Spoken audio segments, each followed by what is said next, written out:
Hi everyone, welcome to Revodu. It's physics, motion in a plane or two-dimensional motion, part 7 uniform circular motion. Circular motion क्या होता है कि अगर कोई चीज़ एक सर्कल के अंदर मूव कर रही है, जैसे कि ये कार एक सर्कुलर ट्रैक के अलोंग अगर मूव कर रही है ऐसे, तो इस कार के मोशन को हम बोलेंगे सर्कुलर मोशन, क्योंकि इसका पाथ एक सर्कल बना रहा है। ठीक है। और अगर इसकी speed, if speed is constant, अगर कोई चीज कांस्टेंट स्पीड से सर्कल के अंदर मूव कर रही है तो उसके मोशन को फिर हम क्या बोलते हैं? Uniform circular motion. Uniform circular motion. तो हमने यहां पर यूनिफॉर्म क्यों लगाया वर्ड? क्योंकि स्पीड कांस्टेंट है। ठीक है। तो अगर ये कार की speed suppose 10 kilometre per hour की स्पीड से कांस्टेंटली ऐसे मूव कर रही है, तब हम इसके मोशन को बोलेंगे यूनिफॉर्म सर्कुलर मोशन। हमने यहां पर स्पीड बोला है कि स्पीड कांस्टेंट है, लेकिन कांस्टेंट स्पीड के साथ यहां वेलोसिटी कांस्टेंट नहीं है। देखो इस पॉइंट पे सपोज स्पीड हम बोल देते हैं 10 किलोमीटर पर आवर। ओके, तो देखो इस पॉइंट पे इस कार की अगर मैं वेलोसिटी निकालूं तो वेलोसिटी कैसे आएगी? इस पाथ के टेंजेंशियल, है ना। हमने बात की थी कि अगर एक्स वाई के अंदर अगर कोई ऑब्जेक्ट मूव कर रही है तो उसके पाथ के टेंजेंशियल होती है उसकी वेलोसिटी। ओके, तो अगर मैं किसी भी पॉइंट पे वेलोसिटी निकालूं तो उसके पाथ के टेंजेंशियल आएगी ऐसे, कहीं भी निकालूं अगर ऐसे मूव कर रहा है तो यहाँ आएगी। ठीक है।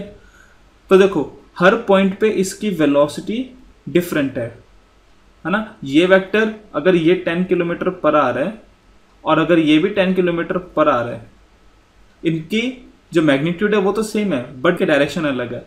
तो अगर डायरेक्शन अलग है तो दोनों वेक्टर अलग हैं, सेम नहीं हो सकते दो वेक्टर को सेम रखने के लिए हमें उनकी लेंथ प्लस उनकी डायरेक्शन दोनों सेम होनी चाहिए। तो डायरेक्शन चेंज हो रही है, इसका मतलब वेलोसिटी चेंज हो रही है। और हमें पता है कि अगर वेलोसिटी टाइम के साथ चेंज होती है तो उस मोशन को हम क्या बोलते हैं? Accelerated motion. ठीक है। तो यहां पर भी एक तरह का एक्सेलरेशन लग रहा है। ठीक है। वो एक्सेलरेशन को हम क्या बोलते हैं? Centripetal acceleration. अभी हम उसकी कैलकुलेशन करेंगे। तो देखो टाइम के साथ वेलोसिटी चेंज हो रही है। ओके, तो देखो ये कैसे हो रहा है। इमेजिन करो कि आपके हाथ में एक रस्सी है और एक रस्सी पर आपने एक पत्थर बांध रखा है, सपोज वो ऐसा है। ठीक है। और अगर आप इसको घुमाओ तो हमारा जो ये पत्थर एक सर्कुलर पाथ के अंदर मूव करेगा ऐसे, है ना, जिसकी रेडियस क्या होगी?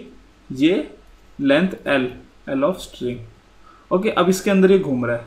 तो देखो इस पॉइंट पे इस स्टोन की जो वेलोसिटी है वो ऐसे होगी एकदम ऊपर की तरफ। ठीक है।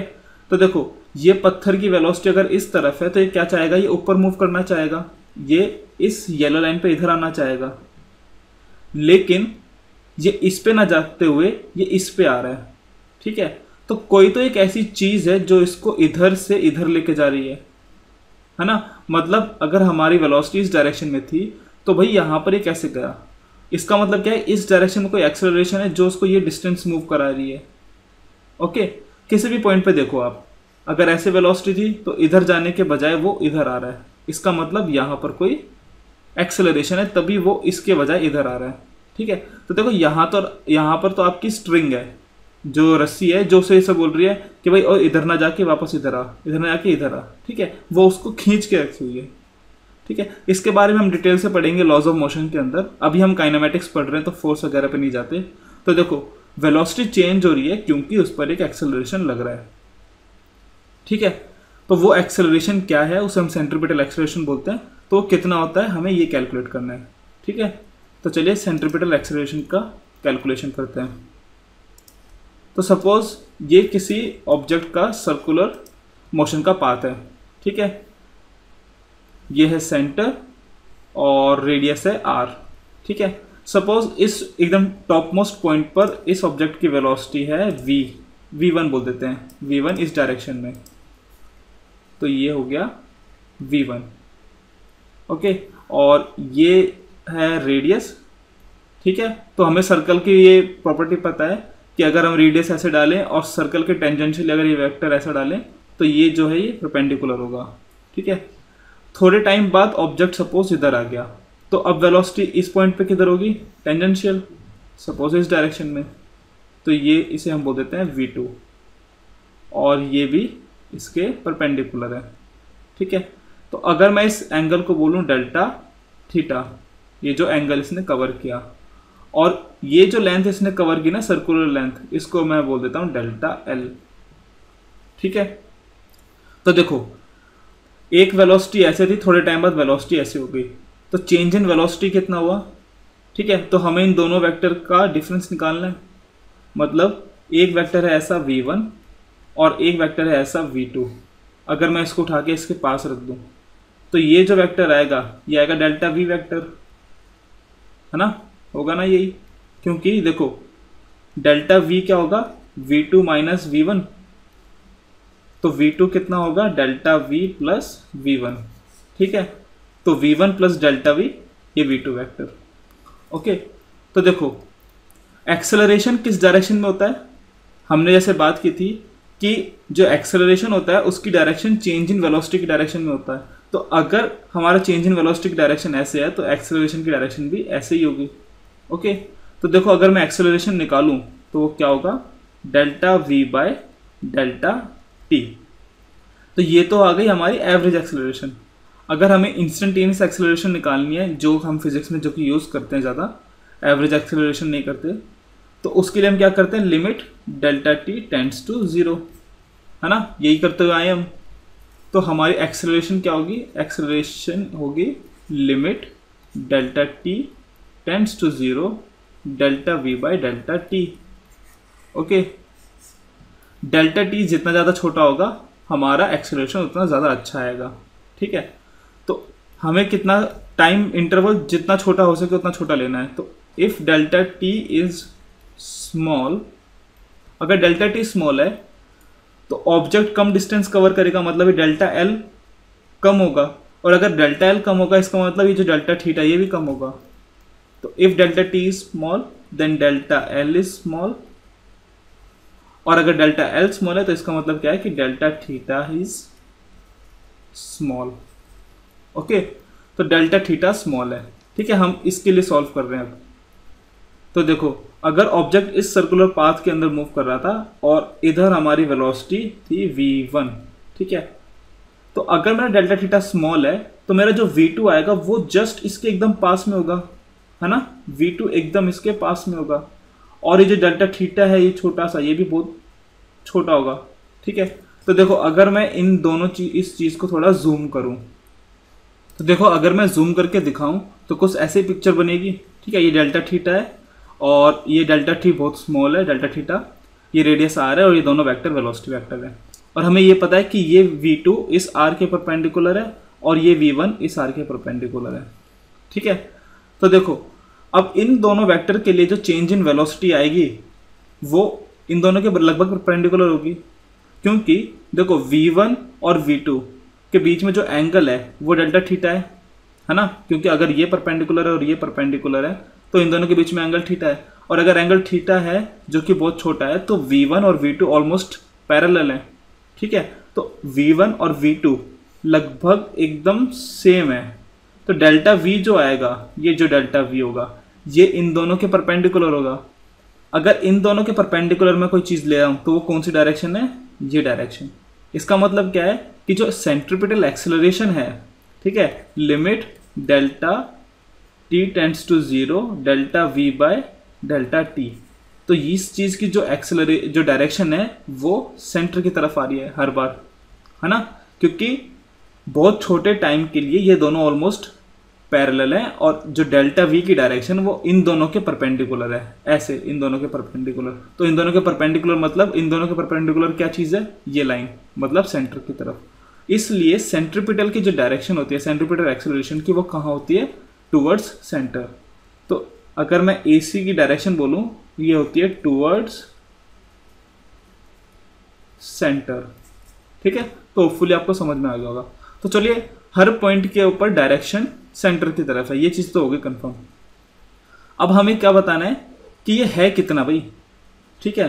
तो देखो अगर डेल्टा थीटा स्मॉल है तो यहाँ पर जो हम डेल्टा एल लिख रहे थे, डेल्टा एल, ठीक है, तो जो सर्कुलर पार्ट था उसको हम एज्यूम कर सकते हैं कि वो लीनियर पार्ट हो गया।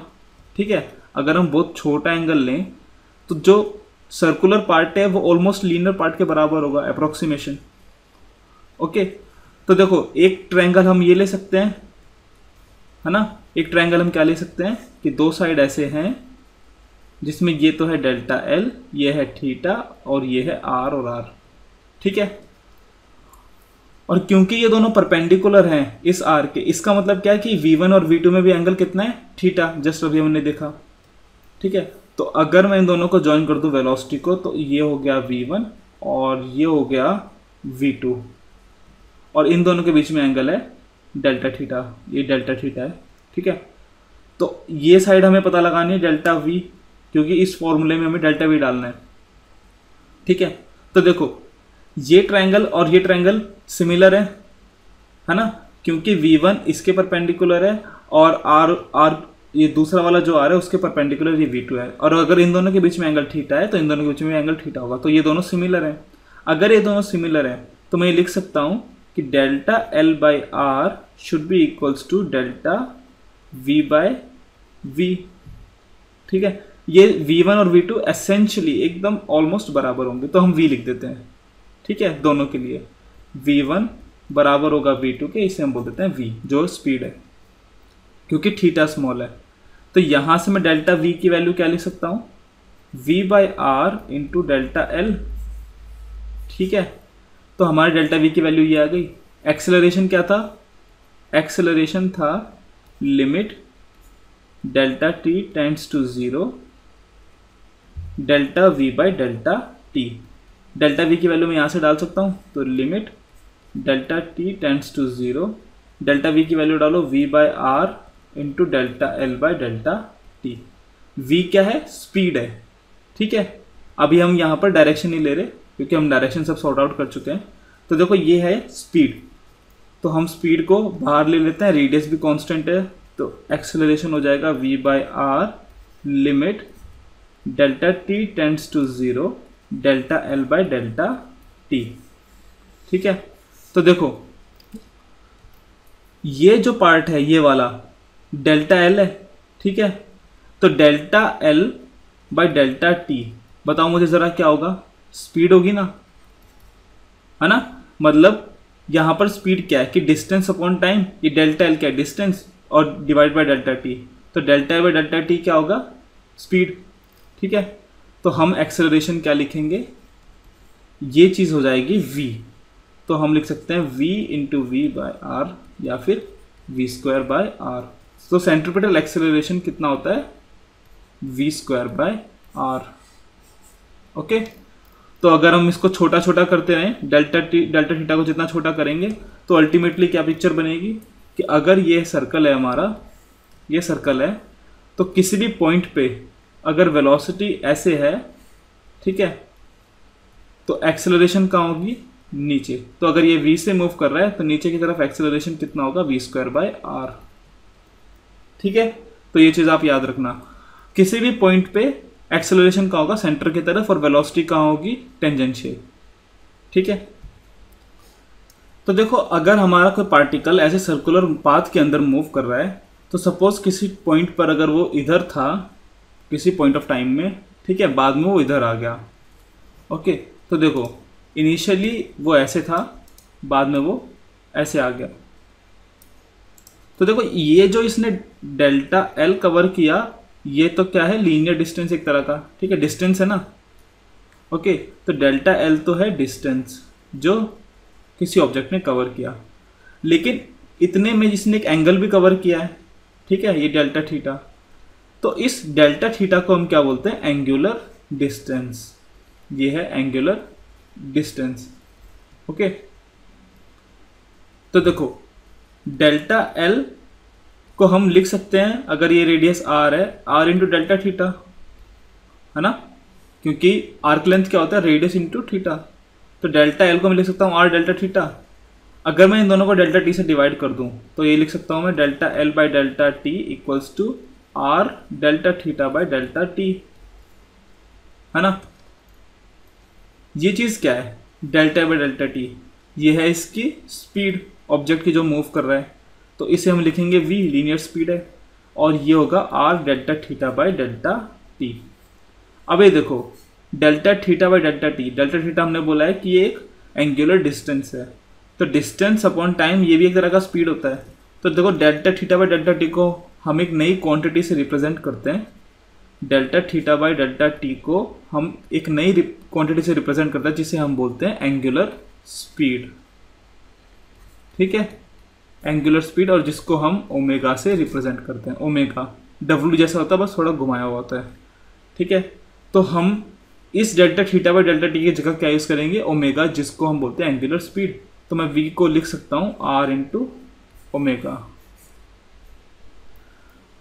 अच्छा देखो, अगर यूनिफॉर्म मोशन है, ठीक है, अगर ये यूनिफॉर्म मोशन हो रहा है मतलब स्पीड कांस्टेंट है, इसका मतलब क्या है कि ये पूरा जो डिस्टेंस है ये इक्वल अमाउंट ऑफ टाइम में कवर करेगा हर बार, अगर हम बार बार घुमाएं तो देखो अगर कोई चीज़ सर्कुलर पाथ के अंदर यूनिफॉर्मली मूव कर रहा है, मतलब यूनिफॉर्म सर्कुलर मोशन हो रहा है, इसका मतलब क्या है कि इक्वल डिस्टेंस इक्वल टाइम में कवर कर रहा है, स्पीड कांस्टेंट है।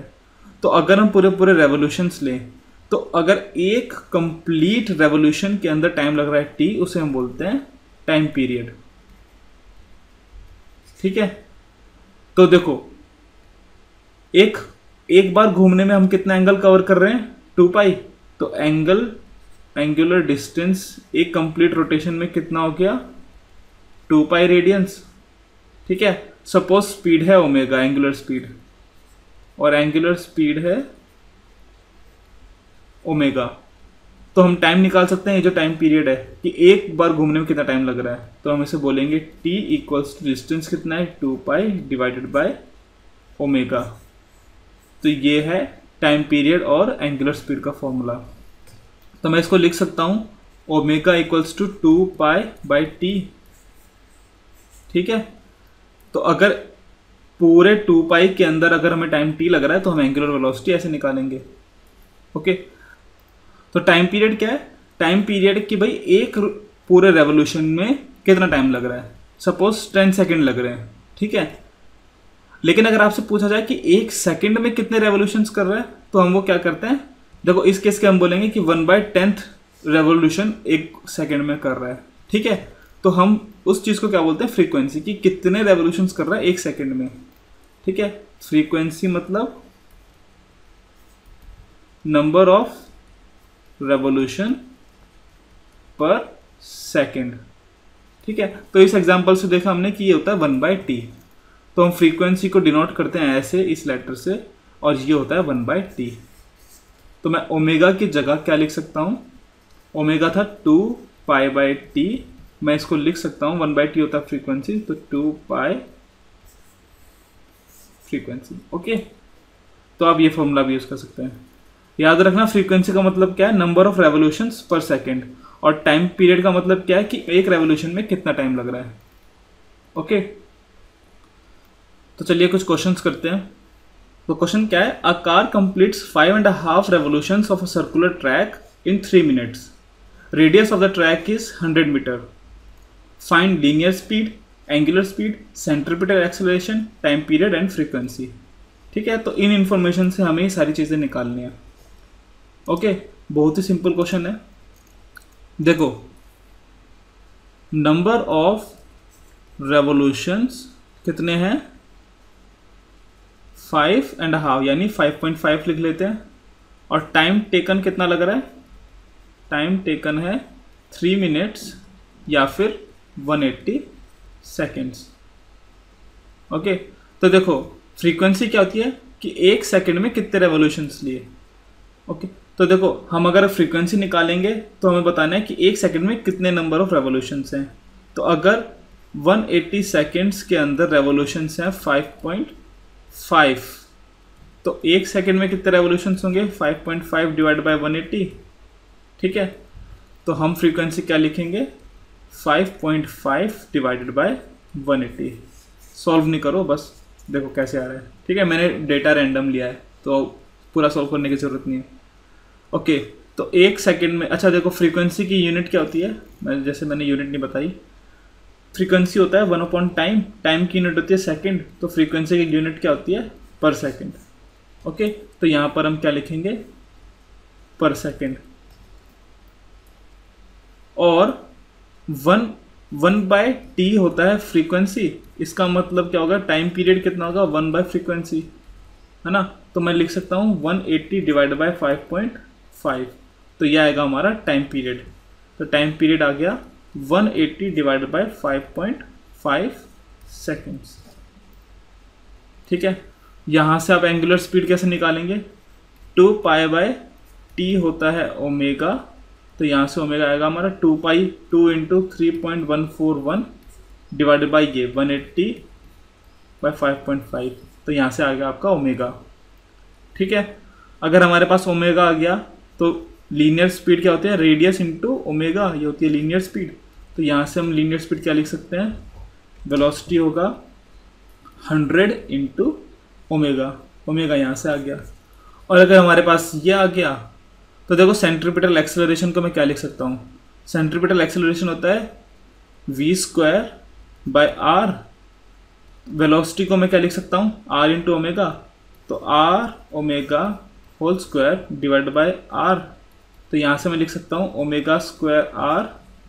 ठीक है, सेंट्रीपिटल एक्सेलरेशन।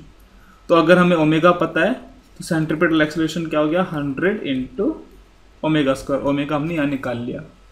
ठीक है, तो ये बहुत ही सिंपल क्वेश्चन था, आप बड़ा इजीली कर सकते हैं। ठीक है, तो यहाँ पर जैसे कि वेलोसिटी होता है आर इंटू ओमेगा, तो हम यहाँ एक और चीज़ लिख देते हैं कि जो सेंट्रीपिटल एक्सेलरेशन होता है जो कि होता है v² बाई आर, उसको हम यहाँ लिख सकते हैं ओमेगा स्क्वायर आर। ओके, तो ये भी आप याद रखना। ठीक है, तो देखो ये यूनिफॉर्म सर्कुलर मोशन बहुत ही सिंपल चीज़ है, इसके अंदर ज़्यादा मेहनत करने की ज़रूरत नहीं है, बस ये 1-2-4 चीज़ें हैं। ठीक है, ये याद हो तो सब कुछ हो जाएगा। So guys, thanks for watching, please come back for more videos, please like share and subscribe, thank you.